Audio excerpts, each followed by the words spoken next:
आजकल समाज में हर वर्ग के लोग इस रोग से पीड़ित है और यह है मन में गलत और अश्लील विचार का आना। मन में कई तरह के विचार आते हैं। कभी कभी तो ना चाहते हुए भी मन में अश्लील विचार आ जाते हैं। लेकिन महात्मा गौतम बुद्ध की इस कहानी से आपके विचारों में बदलाव आएगा। मनुष्य का मन बहुत ही चंचल होता है और इसलिए मन में कई तरह के विचार उत्पन्न होते हैं। क्षण भर में ही व्यक्ति का मन कई चीजों को सोचने लगता है। इसलिए तो कहा जाता है कि मन को काबू करना आसान नहीं, लेकिन गौतम बुद्ध मन को नियंत्रित करने के आयामों के बारे में भी बता चुके हैं। मन में विचारों का आना गलत नहीं है, लेकिन मुश्किल तब हो जाती है या विचार ऐसी परिस्थिति में गलत होते हैं जब मन में अश्लील विचार आते हैं। कभी कभी तो ना चाहने के बावजूद भी मन में अश्लील विचार आते हैं। अगर आपके मन में भी ऐसे विचार आते हैं तो गौतम बुद्ध की इस कहानी से आपके विचारों में जरूर बदलाव आएगा। लेकिन इससे पहले यदि आप भगवान के सच्चे भक्त हैं तो वीडियो को अंत तक देखें, और यदि आप चैनल पर नए आए हो तो चैनल को सब्सक्राइब करके बेल आइकन ऑन कर लें ताकि आने वाला प्रत्येक वीडियो आपके पास आसानी से पहुंच जाए। मित्रों, आओ अब हम इस कहानी का आनंद लेते हैं और अपने मन व बौद्धिक में आने वाले गंदे विचारों के ऊपर विराम लगाने में समर्थ हो जाएंगे। बुद्ध की कहानी, अश्लील विचारों को कैसे रोकें। बुद्ध अपने भिक्षुओं को उपदेश देने के साथ ही उन्हें भिक्षाटन के लिए भेजते थे। एक बार उन्होंने अपने भिक्षु भरत को भिक्षा लेने के लिए एक श्राविका के घर भेजा। भरत पूरे रास्ते मन में यह सोचते हुए श्राविका के पास गया कि आखिर आज भिक्षा में क्या भोजन खाने को मिलेगा, क्योंकि भरत चंद्रवंश के राजकुमार थे और बुद्ध के सानिध्य भिक्षु के रूप में दीक्षित हुए थे। हमेशा भरत को महल में खाने के लिए स्वादिष्ट पकवान मिलते थे, लेकिन आज भिक्षा के रूप में उसे जो भी मिलेगा संतुष्ट होना पड़ेगा। श्राविका के घर पहुंचकर भरत ने भिक्षा मांगी।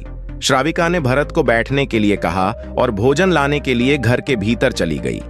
इधर भरत फिर से अपने प्रिय भोजन के बारे में सोचने लगे और जैसे ही श्राविका भोजन लेकर आई तो भरत अचंभित रह गए। भरत ने देखा कि श्राविका ने उनके लिए उनके पसंदीदा पकवान परोसे हैं और अपने प्रिय भोजन को देखकर वह खुश हो गए। भोजन ग्रहण करते हुए भी भरत सोच रहे थे कि महल में तो उन्हें भोजन के बाद विश्राम करने की आदत है, लेकिन आज उन्हें भोजन के बाद वापस तेज धूप में चलकर आश्रम जाना होगा। लेकिन भोजन के बाद श्राविका ने भरत को कुछ समय के लिए विश्राम करने का आग्रह किया। भरत फिर से खुश हुए कि आखिर आज उनके मन की सारी इच्छाएं कैसी पूरी हो रही हैं। इसके बाद भरत कुछ देर विश्राम करने लगे, लेकिन विश्राम करते हुए भी लेटे लेटे वह सोचने लगे कि आज तो मुझे भोजन के बाद विश्राम करने को मिल गया, लेकिन ऐसा रोज रोज नहीं होगा। जब भरत विश्राम के बाद उठे तो श्राविका ने कहा कि आप जब तक चाहे यहां ठहर सकते हैं। भरत अब समझ गए कि ये कोई संयोग नहीं हो सकता। उन्होंने श्राविका से कहा कि मुझे क्षमा कीजिए, क्या आप मेरा मन पोरहाट सकती हैं? श्राविका ने हाँ में उत्तर दिया और कहा कि हाँ, मैं मन पढ़ सकती हूं। शुरू में यह कठिन था, लेकिन फिर मैंने स्वयं के मन विचारों को देखना शुरू किया। पहले मेरे विचारों की संख्या अनगिनत हुआ करती थी। इसके बाद मैंने विचारों पर ध्यान केंद्रित किया, बिना पक्ष विपक्ष के अपने विचारों को देखने लगी। इस तरह से धीरे धीरे मेरे मन में विचारों की संख्या कम होती गई और सारे व्यर्थ विचार दूर हो गए। इसके बाद से ही मैं दूसरों के मन में चल रहे विचार को पारैच लेती हूँ। हालांकि श्राविका की बात सुनकर भरत घबरा गए। इसके बाद भरत ने श्राविका से आज्ञा ली और आश्रम के लिए निकल पड़े। रास्ते में भी भरत फिर से मन में आए विचारों का स्मरण करने लगे कि श्राविका के बारे में उसके मन में अश्लील विचार भी आए थे। श्राविका ने उसे भी जान लिया होगा, वह मेरे बारे में क्या सोचती होगी। भरत खुद को लज्जित महसूस कर रहे थे। भरत ने आश्रम पहुंचकर गौतम बुद्ध से कहा कि अब मैं कभी भिक्षाटन के लिए नहीं जाऊंगा। बुद्ध ने भरत को पास बुलाया और कहा कि क्या हुआ है, तुम मुझे सारी व्यथा बताओ। भरत ने सारी बातें बुद्ध को बताई। इसके बाद बुद्ध ने कहा कि अगले 1 हफ्ते तक तुम भिक्षाटन के लिए उसी श्राविका के घर पर जाओगे, लेकिन तुम्हें इस बात का ध्यान रखना होगा कि कल भिक्षाटन के लिए जाते हुए तुम अपने चित्त को पूरे होश में रखना।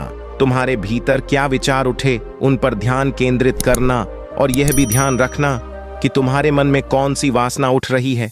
तुम कल इन सभी चीजों को ध्यान में रखकर जाना और इसके बाद मुझे वापस आकर बताना।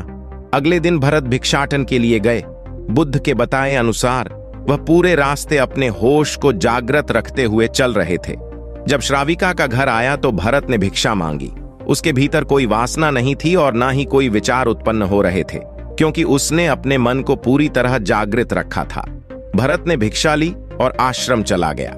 भरत ने बुद्ध को प्रणाम किया और कहा कि आज उसे जिस आनंद की अनुभूति हुई वह पहले कभी नहीं हुई।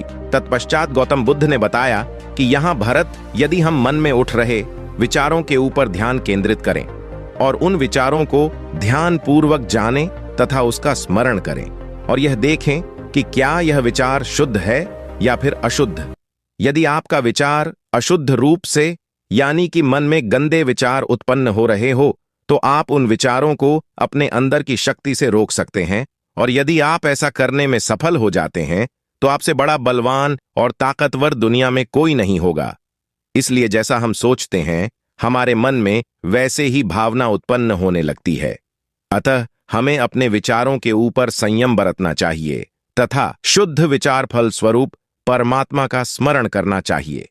दोस्तों, हमें इस कहानी से यह सीख मिलती है, यदि हम मां और दिमाग में उत्पन्न होने वाले प्रत्येक विचार को यदि ध्यानपूर्वक सोचें और समझें तो हम अपने मन में आने वाले प्रत्येक अश्लील और गंदे विचारों के ऊपर कंट्रोल कर सकते हैं, और अश्लील विचारों के उत्पन्न होते ही हमें उन कार्यों को करना चाहिए जिसमें हमारा मन लगता हो, अर्थात भगवान का स्मरण। यदि हम ऐसा करने में समर्थ हो गए तो हम अवश्य ही मन उत्पन्न होने वाले गंदे और अश्लील विचारों के ऊपर विजय प्राप्त कर सकते हैं। दोस्तों, ऐसे ही ज्ञानवर्धक वीडियो के लिए आप हमारे चैनल को सब्सक्राइब करके वीडियो को लाइक और शेयर जरूर करें।